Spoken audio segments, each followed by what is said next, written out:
Hello and welcome to datrics.ai tutorial. Today we're going to be looking on how to use the platform and we're going to be building a sample regression pipeline. This is a home screen of the platform, and here you can see some tabs right away. So the templates is where you can select the templates to start the pipelines, not from scratch, or you can actually start the blank pipeline. You will also see all the pipelines you have been working on previously in here as well. So let's start with a blank pipeline. Let's rename it to sample regression. So the very first thing you need to do when working with data is to upload the data. Currently there are a few different ways to upload the data to Datrix. One of them is database connectors. So currently you can connect MySQL. Also we plan to add Postgres, MS SQL, and eventually additional databases. And the second way to upload the data is just literally to upload the CSV file. Currently we support only CSV files, but we plan to support other text formats as well as Excel format. And the third way is just to use the sample data that's already available on the platform. So today we're going to be working with home prices sample. As the PSA mentioned, this is data that has been taken from Kaggle. It's freely available on the internet, and you can use the full data set on the Kaggle site.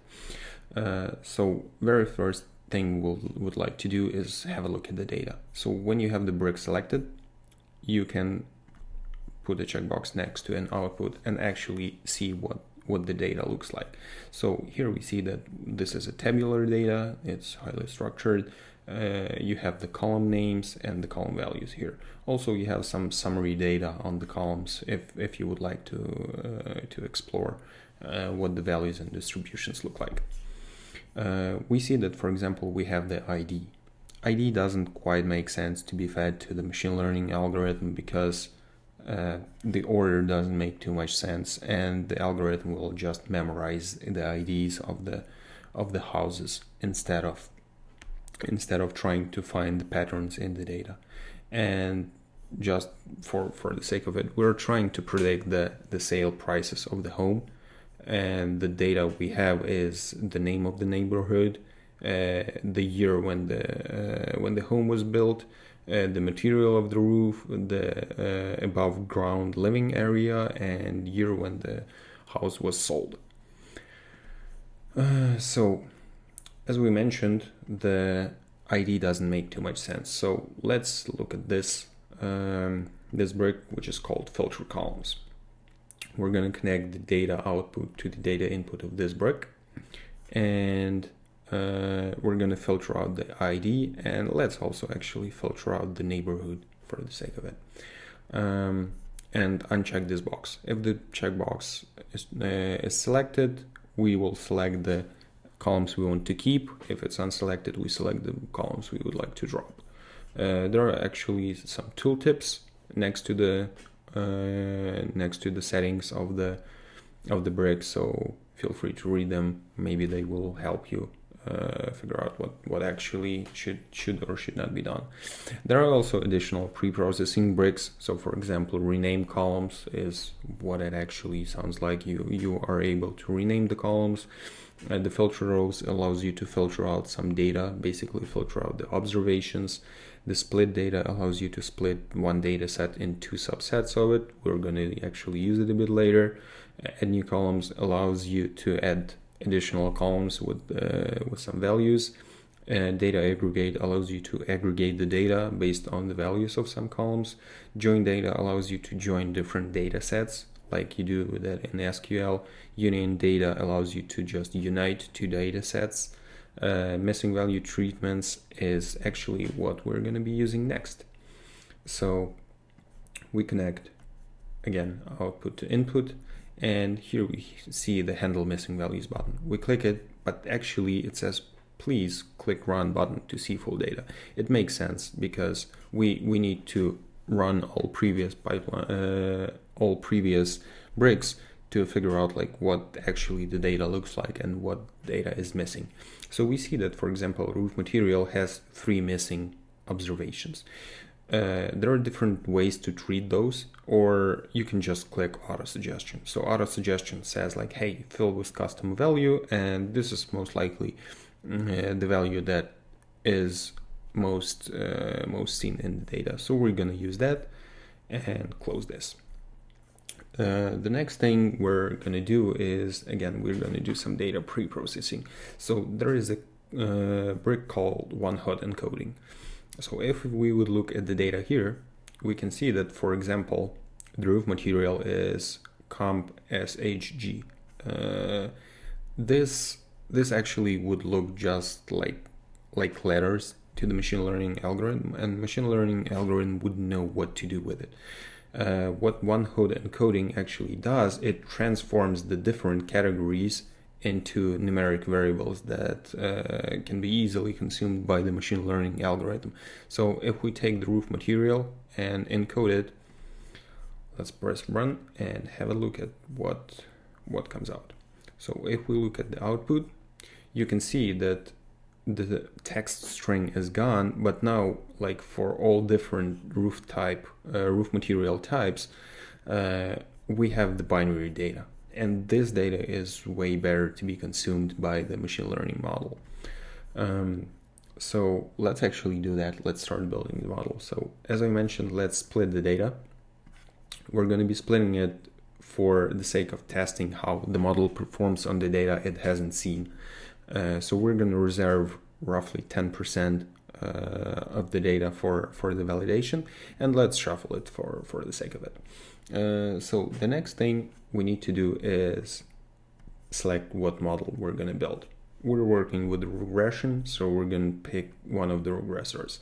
Currently there are a few. Let's actually compare them. So let's put the linear regression model, and also let's take the light gradient boosting machine regression model, and we're going to train both of those and compare them. So each of them will need their own train brick. We feed the model to the model node, and we'll take the trained data set, actually the same data set for 2 different models. We need to select what is the target variable. So here actually you can see the exclamation mark. Exclamation mark is usually smart suggestions on what needs to be done before you need to press run because something will break. And it says like argument target variable is not found. It's a required, so the model itself doesn't know what you're trying to predict. You need to explicitly tell the model that, and target variable corresponds actually to what you are trying to predict. We're trying to predict the sale prices, this model and this model as well. So now we can press run and wait a second till 2 of those models are trained, and they are successfully trained. So here on train model, you are actually able to see how well they perform. If you press model performance, we can see that roughly 68% of the variation in data is explained by the model. That what R square stands for. You also have like additional metrics to look at. If we look on how the LGBM regressor performed, we have an 85, which is substantially more. So let's just drop the linear regression and not work with it for the time being. So the next thing you would like to do is actually figure out what the predictions are. So for that, you would use the predict brick. You connect the train model to here, and you connect the test data set to the data. And you see that exclamation mark has disappeared, and we can start doing the predictions. Let's actually try to visualize how they work. So we will use the dashboard and connect the data here. Let's press run. Give it a second to train, and voila. So if we open the dashboard, it automatically tries to guess what you are trying to visualize. It doesn't guess perfectly all the time. This is actually under heavy construction. So let's try to figure out if the general ground living area what effect it has on the prices. So let's remove the lines from here. And actually this does make sense. As the above ground living area of the house increases, the sale price increases as well. This does make sense. Bigger houses are generally more expensive. Let's try to figure out if other things would explain this as well. So we can, for example, select the year build.